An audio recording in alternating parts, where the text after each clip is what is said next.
Assalamualaikum warahmatullahi wabarakatuh. Perempuan Indonesia, apa kabar? Saya doakan semuanya senantiasa sehat walafiat. Perkenalkan, saya Nabilah Abu Bakar Al-Habsyi. Alhamdulillah, pada kesempatan ini saya terpilih menjadi anggota DPRD DKI Jakarta, Dapil Jakarta Selatan, periode 2024-2029. Nah, teman-teman, insya Allah momentum Indonesia jelang pilkada serentak di 27 November 2024 akan dilaksanakan di 37 provinsi, 415 kabupaten dan 93 kabupaten kota. Sehingga totalnya ada 545 pilkada yang akan dilaksanakan serentak se-Indonesia. So, gimana persiapan kalian? Teman-teman perempuan, kontribusi suara perempuan yang signifikan sangat menentukan daripada arah kepemimpinan ke depannya. Lalu, bagaimana persiapan kalian untuk memilih? Maka daripada itu, pada kesempatan kali ini, Bidang Perempuan dan Ketahanan Keluarga DPP PKS menggelar podcast Perempuan Indonesia Memilih. Tepuk tangan dulu. Nah, narsumnya siapa ya? Pastinya orang yang sudah sangat senior di bidangnya. Kita sambut dulu narsum kita, yaitu Ibu Solihah. Assalamualaikum Ibu. Waalaikumsalam warahmatullahi wabarakatuh. Wah, Masya Allah. Aduh, ini senior saya teman-teman. Senior saya di DPRD DKI Jakarta. Udah 3 periode ya Bu ya. Betul. Sudah 3 periode, Masya Allah. Nah, saya bacain dulu sedikit biodata tentang Ibu Solihah. Namanya Hajah Solihah SS Sosi. Nah, lahir di Mojokerto 23 April 1966. Suami bernama Haji Wasito Al-Wasid almarhum ya. Kemudian punya anak 6. Masya Allah, ini anaknya 6 tapi luar biasa. Pengalaman organisasinya juga luar biasa. Beliau adalah dulu aktif di Pemuda Ka'bah. Wah, keren. Nasyatul Aisyah dan Persis. Kemudian Ibu Solihah merupakan anggota legislatif dari Partai PKS, DPRD sudah 3 periode, 2004, 2004, 2009, 2014, 2019 dan 2019, 2024 dan yang sekarang ya. Berarti ini periode keempat ya, Bu? Enggak, ketiga. Oh, tetap ketiga ya. Oh iya, oke. Oh, ini sama ini berarti ya. Catatannya sama. Jadi salah nih. Jadi aku ralat ya teman-teman ya. 2004 2009, 2014 2019, 2024 2029. Diralat lagi. Oh, salah lagi. Bukan 2014, tapi 2019. 2019 sampai 2024. Oh, berarti 2024, 2029. Oh, oke. Ada jeda satu periode berarti ya Bu ya. Oke, siap, enggak apa-apa. Nah, tapi luar biasa. Beliau saat ini sebagai anggota Komisi DPRD DKI Jakarta dan juga merupakan Ketua Departemen Hubungan Kelembagaan Perempuan atau HKP Bidang Perempuan dan Ketahanan Keluarga DPP Partai Keadilan Sejahtera. Wah, saya baca nih sepak terjang dari Bu Solihah ini luar biasa. Jadi teman-teman, saya sedikit kasih ini ya bocoran ya. Beliau adalah seorang ibu dasawisma. Wah, keren banget.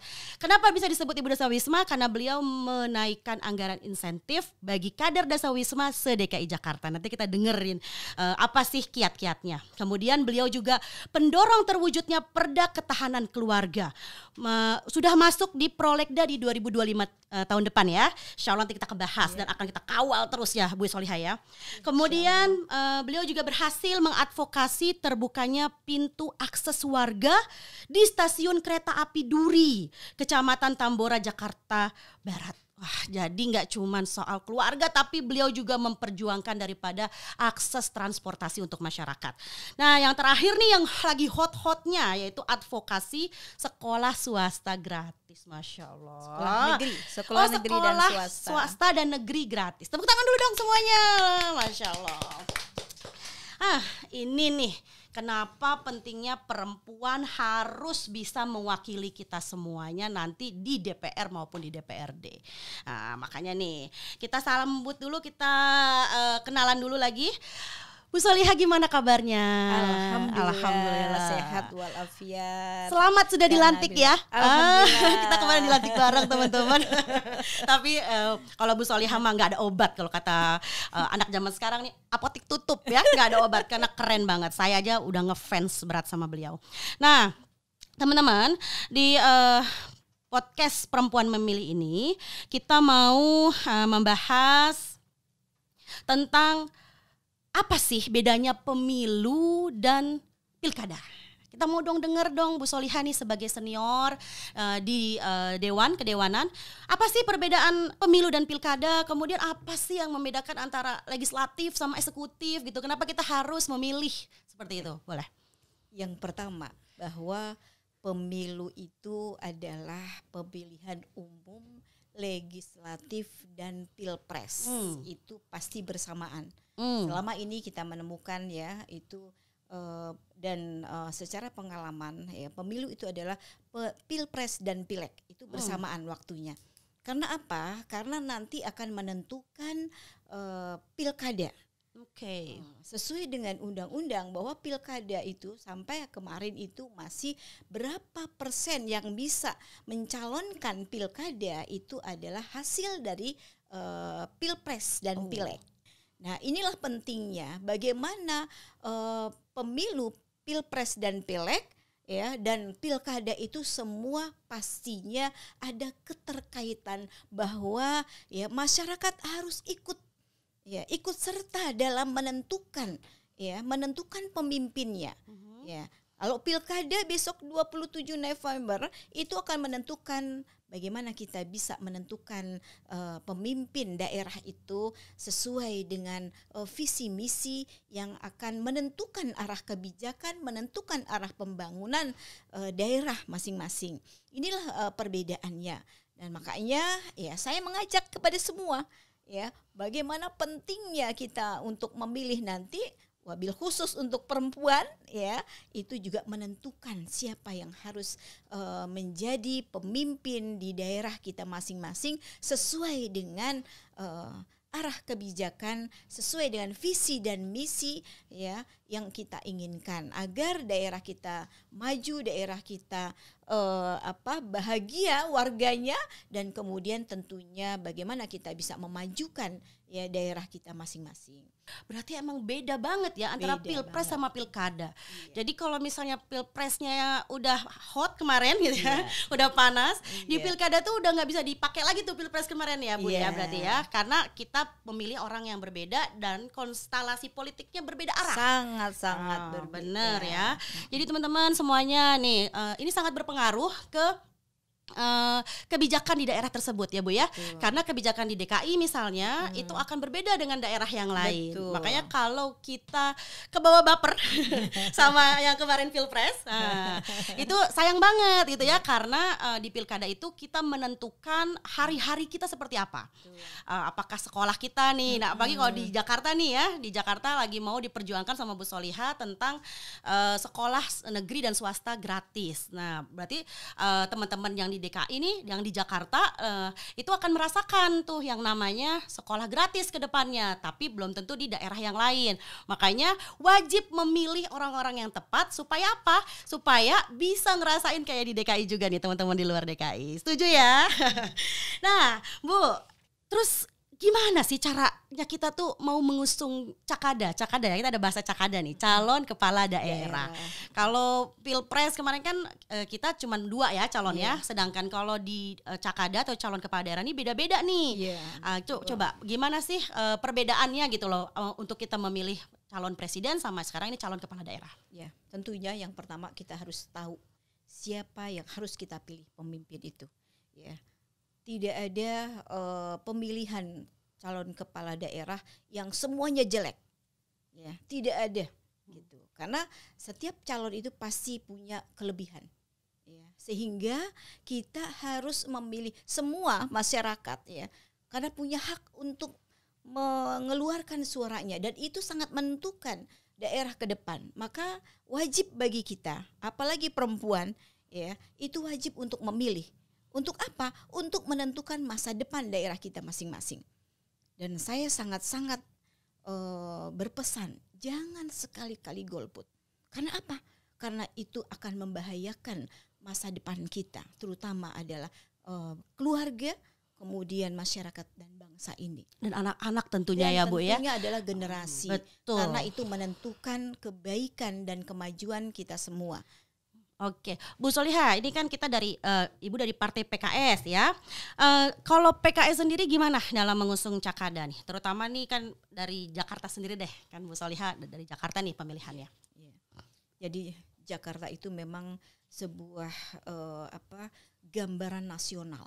Jakarta itu sangat-sangat menjadi perhatian nasional dan internasional. Jakarta juga menjadi penentu untuk kebijakan-kebijakan nasional, sehingga ya dalam menentukan Partai Keadilan Sejahtera ya PKS dalam menentukan calon pimpinan daerah ya atau Cakada dan Wakada itu sudah dipertimbangkan dengan matang-matang oleh yang namanya sebuah lembaga yang namanya Majelis Syuro.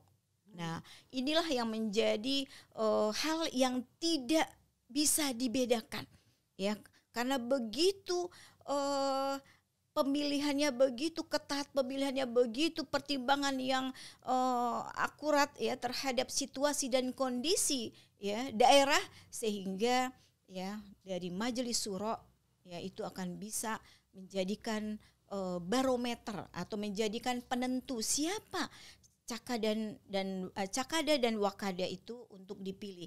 Dan insya Allah ya kita percaya dan sikoh kepada Majelis Syuro untuk memilih siapa yang akan menjadi pemimpin DKI Jakarta, siapa yang akan dipilih menjadi pemimpin Jakarta.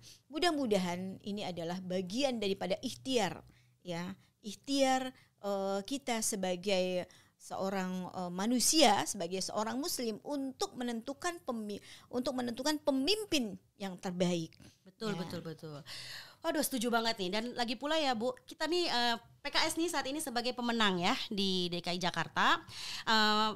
Maka daripada itu harus memiliki calon pemimpin. Betul. Yang punya visi dan misi yang luar biasa untuk kota kita ini. Betul. Nah, kira-kira kalau untuk ke arah perempuan nih gitu ya. Sebaiknya tuh kalau calon pemimpin DKI Jakarta nih terutama gitu ya, atau di daerah-daerah yang lain, seperti apa sih keberpihakannya kepada perempuan?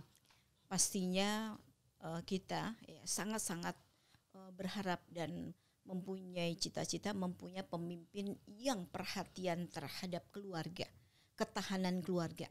Apalagi Jakarta ini menuju ya kota global ya atau global city, itu harus dimulai dari ketahanan keluarga. Ya, makanya kita harus memilih pemimpin yang peduli terhadap keluarga. Iya, ya, betul. Karena keluarga menentukan. Sangat. Ketika keluarga selamat, masyarakat selamat. Ketika masyarakat selamat, maka bangsa dan negara akan selamat. Nah, inilah yang harus menjadi acuan buat pemimpin kita. Kita sangat-sangat berpesan kepada calon pemimpin yang kita pilih ini nanti yang perhatian terhadap ketahanan keluarga. Karena kalau sudah perhatian terhadap ketahanan keluarga, pasti perhatian terhadap perempuan dan anak yang menentukan nanti ke depan arah bangsa ini. Contoh sehari-harinya coba Bu, kalau misalnya kita memilih Cakada nih, harus yang perhatian seperti apa? Misalnya apa? Yang tadi kan kalau kita kan kebijakan yang pro ya sama kebijakan sekolah gratis gitu ya. Iya. Terus mungkin apa lagi nih Bu, ada contoh lain nggak? Kan Ibu udah lumayan panjang nih sepak terjangnya nih. Ya, tentunya bagaimana kita bisa memberikan kesejahteraan, ya kesejahteraan keluarga. Melalui apa? Melalui ekonomi mandiri. Melalui apa? Melalui bagaimana keluarga itu menjadi acuan untuk bisa menjadikan anak-anak kita itu sekolah itu tuntas, ya, kesehatan itu terpenuhi, ya. Itu salah satu daripada bahwa kita perhatian terhadap ketahanan keluarga. Karena kalau nggak sehat, nggak akan bisa berjalan rumah tangga atau keluarga yang baik. Kalau nggak berpendidikan tidak akan bisa, karena itu merupakan aset, ya, merupakan aset bangsa ini, merupakan aset keluarga, bahkan aset untuk masyarakat. Iya, soalnya kalau perempuannya sehat, insya Allah satu rumah sehat ya Bu ya. Luar biasa. Aduh. Iya. Terus kira-kira apalagi nih yang harus diperhatikan oleh calon-calon kepala daerah ke depannya, dan apa yang harus diperhatikan sama pemilih ketika memilih calon pemimpin daerah? Apakah harus perempuan juga atau nggak apa-apa perempuan tapi bukan perempuan tapi pro dan kebijakan perempuan, atau seperti apa nih? Karena kita lihat bahwasannya ternyata contohnya aja di Jawa Timur gitu ya, ternyata calon gubernurnya perempuan semua nih Bu, ada 3 calon dan 3-3-nya perempuan. Nah ini sebenarnya luar biasa ya, menunjukkan bahwasannya negara kita ini sudah sangat memberikan akses untuk perempuan lebih maju lagi. Nah, begitupun juga dengan PKS ya Bu ya. Kita punya banyak calon perempuan yang jadi untuk memperjuangkan aspirasi kita di DPR dan di DPRD. Terutama kita berdua nih akan mewakili daripada teman-teman di Jakarta untuk terus mengawal kebijakan-kebijakan yang sangat pro dengan ketahanan keluarga dan juga perempuan itu sendiri. Kalau misalnya menurut Bu Solihah nih, jadi baiknya gimana? Apakah kita harus mengusung calon perempuan juga, atau kita memilih orang-orang yang pastinya pro dengan kebijakan terhadap perempuan? Kalau menurut saya, semua berhak untuk bisa menjadi orang yang terbaik, yaitu pemimpin. Masalahnya bukan perempuan dan bukan perempuan dan perempuan. Masalahnya bukan itu, tapi kualitas dan integritasnya itu yang harus menjadi acuan. Okay. Gitu. Nah, kalau kemudian perempuan bisa menjadi pemimpin untuk kepala daerah, ya monggo, karena mempunyai kualitas dan integritas. Tapi yang terpenting adalah bagaimana calon pemimpin kita itu berpihak kepada kepentingan, ya, kepentingan keluarga, kepentingan masyarakat, kepentingan umat, ya, terutama adalah anak gitu. Okay. Nah, itu yang penting. Iya, ini penting banget soalnya, karena anak saya juga masih kecil nih Bu. Pengen masuk SMP besok nih, jadi kita lagi mikir nih masuk SMP mana nih. Nah, teman-teman perempuan semuanya, kita juga tahu nih bahwasannya kemarin itu hasil Pilpres sudah keluar gitu ya. Bagaimana partai pemenang seperti apa, kemudian apakah bisa mengusung calon atau enggak, kan seperti itu. Lalu kalau untuk PKS sendiri, pro-nya itu dalam menentukan cakada pastinya sesuai dengan keputusan Dewan Syuro ya. Tapi apa sih kriteria yang sebenarnya benar-benar ditonjolin sama PKS sampai memilih akhirnya, oh iya kita pilih dia sebagai calon cakada kita? Ya, ini sebenarnya hal yang sangat penting yang harus difahami oleh masyarakat, bahwa PKS menentukan pemimpin itu adalah tentunya pemimpin yang berintegritas, pemimpin yang bisa membela dan menyuarakan kepentingan bangsa, ya. Nah, inilah yang menjadi misi kita. Ketika misi dan visi itu sama ya dengan PKS, maka itulah yang kita jadikan pilihan. Menarik nih teman-teman perempuan. Maaf nih Bu ya, saya pengen potong sedikit.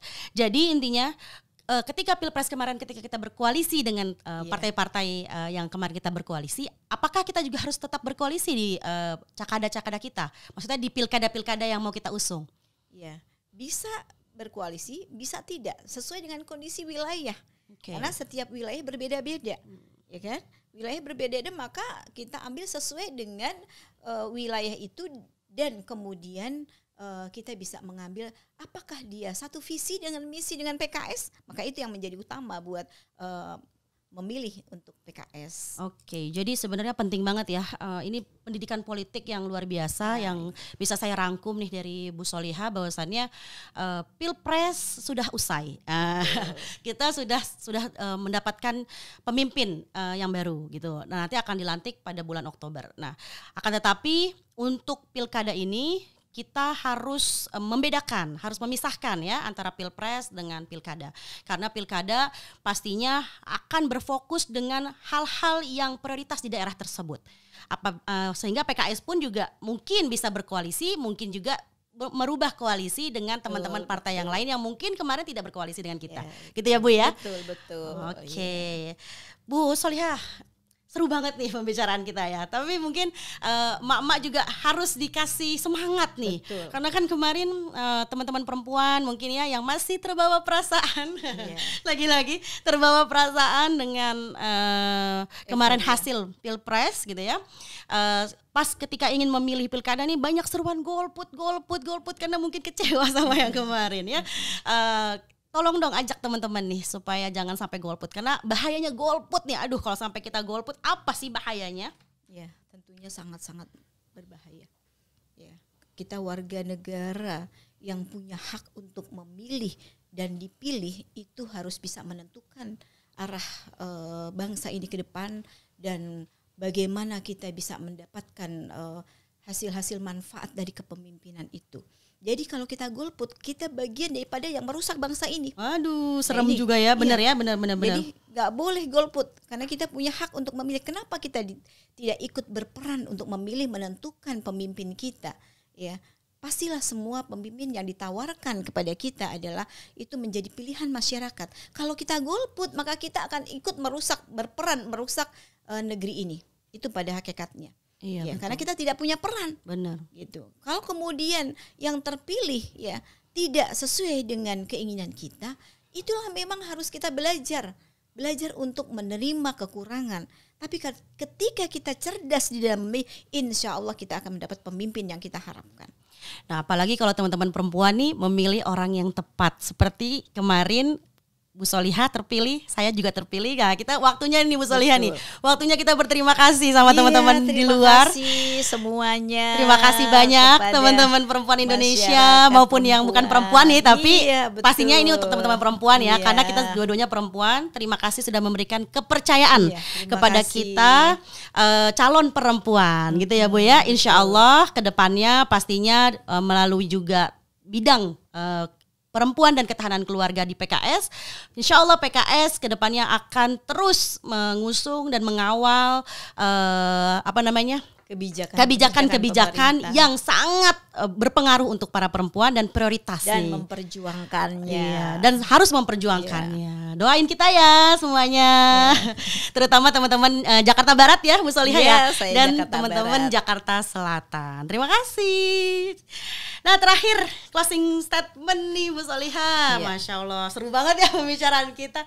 Ini berbobot banget nih teman-teman perempuan. Harus banget kasih tahu teman-temannya untuk nonton dan juga sebarin ke teman-temannya semuanya, karena ini adalah pendidikan politik yang harus diketahui kalau kita harus memilih calon pemimpin yang benar-benar berhubungan langsung dengan kehidupan kita sehari-hari. Katanya nih Bu Solihah nih ya, yang rame nih ya, yang rame itu di sosial media adalah apa? Kalau skincare mahal, itu juga karena pemimpinnya. Nah, teman-teman perempuan pengen dong skincare murah, yang bagus tapi murah, bukan yang murahan gitu maksudnya ya. Skincare murah, ya pilih calon pemimpin yang pro dengan skincare murah tapi bagus ya. Itu salah satu contoh itu untuk teman-teman perempuan yang mungkin belum punya anak. Nah, kalau yang udah punya anak nih, yang pikirannya pasti pengen anak-anaknya sekolah dengan mudah, dengan murah ya, atau kebutuhan pokok sehari-hari pengen murah gitu kan. Kita pengen nggak pusing gitu loh mikirin beli bahan makanan, dan selalu tersedia ketahanan pangannya pastinya kan. Makanya yuk sama-sama kita berpikir ulang, jangan sampai kita golput, dan juga kita cari nih track record daripada calon-calon pemimpin daerah kita semuanya. Closing statement Bu Solihah untuk teman-teman perempuan Indonesia supaya nggak golput. Yang pertama statement saya, ayo kita memilih. Kita harus menentukan pemimpin. Yang memilih pemimpin itu adalah kita. Yang menentukan daerah adalah pemimpin, itulah kita. Sehingga jangan sampai golput. Kalau bahasa kerennya jangan golput, jangan ya Dek ya. Itu ya Bu ya. Iya. Jadi kita harus memilih, menentukan ya masa depan Jakarta atau daerah kita masing-masing, itu tergantung kepada pilihan kita. Jadi kalau kita tidak memilih, berarti kita tidak punya peran untuk negeri ini. Kita tidak punya peran untuk daerah kita. Ya, itu sangat-sangat merugikan ya. Sehingga yuk sama-sama kita pilih pemimpin yang terbaik, maka insya Allah kita akan menjadi bagian daripada negeri ini untuk menjadi lebih baik. Luar biasa. Terima kasih Bu Solihah. Sama-sama. Sehat selalu. Amin. Minggu depan kita udah mulai aktif ya. Kita siap untuk memperjuangkan daripada ketahanan perempuan dan ketahanan keluarga untuk teman-teman perempuan Indonesia. Amin. Terima kasih sekali lagi teman-teman perempuan Indonesia. Saya ucapkan terima kasih banyak sudah mengikuti podcast kita pada hari ini. Alhamdulillah seru banget. Saya punya satu kata-kata tadi ya, closing statement kita. Jangan golput, jangan ya Dek ya. Jangan ya teman-teman. Itu kita datang nanti ke TPS 27 November 2024. Kita pilih calon pemimpin daerah kita yang benar-benar insya Allah memperjuangkan daripada kebutuhan dari keluarga dan juga perempuan Indonesia. Amin ya rabbal alamin. Terima kasih semuanya. Saya Nabila Abu Bakar Al-Habsyi sebagai host. Izin pamit. Assalamualaikum warahmatullahi wabarakatuh. Waalaikumsalam warahmatullahi wabarakatuh.